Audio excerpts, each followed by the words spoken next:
Welcoming Prime Minister Modi, waiting for him to address the diaspora. I have with me Sanjeev Srivastava, foreign policy expert, and Major Mohommed Shah, who's a defense expert, joining us on the broadcast. Major Shah, now another important aspect of the G7 that is going to be discussed is the Ukraine crisis. Now this of course comes at a time when Zelensky also has asked for more arms aid.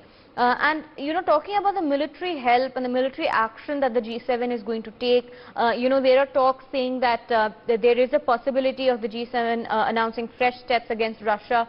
So what do you think will come out on that aspect? Of course, it's good that Germany is leading the pack against in trying to bring peace between Russia and Ukraine in a way, I would say. Trying to bring peace in the sense they are helping Ukraine all right. But then as people would say that NATO is not letting Ukraine stop the war. But Germany is leading the pack because Britain is no more there in G7. And when this happens, of course, G7 countries, Germany had in fact urged the G7 countries and the world not to give up on Russia-Ukraine war. And because people are expecting that, no, you cannot bully, you cannot do that. So that's why they're supporting Ukraine for a lot of ways as well. And when Prime Minister Modi goes there, he, as Sanjeev Srivastava rightly said that he always meets the Indian diaspora there. Whenever he meets the Indian diaspora, right, the head of state of that country says that, I'm very happy to see that the Indians the Indians in my country, the head of states tell him that they are doing very well. Now, Prime Minister Modi will also be meeting 12 head of countries in Germany, and he is followed by 15 hectic engagements there and much more, which he will try to live up to every single possible. He will go to UAE after this.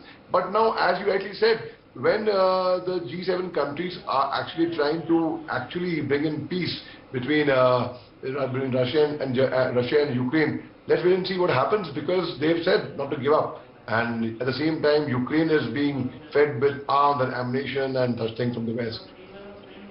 Right, Major Shah, now G7 also is expected to discuss a price cap on Russian oil. Now India of course earlier has said that it's only being motivated by its own energy interests, and now also it's reiterating that its energy security is most important, and that is what will drive the stance that India takes as well in these discussions. But what do you think will come out of it? Of course India, with regards to oil, importing oil from Russia, has always taken the stance and has not, faltered from it, no matter how much other countries have tried to pressure India into doing so. And now the G7 also is going to be discussing a price cap. What do you think will come out of it?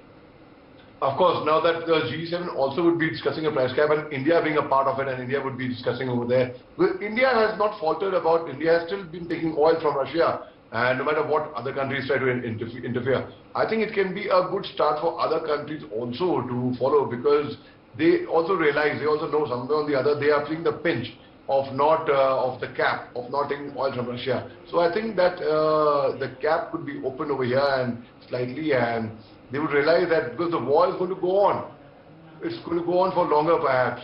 So for how long can they actually put this closure, this cap on Russia? So yes, I think the cap would be open for other countries. Right. It could happen. Right.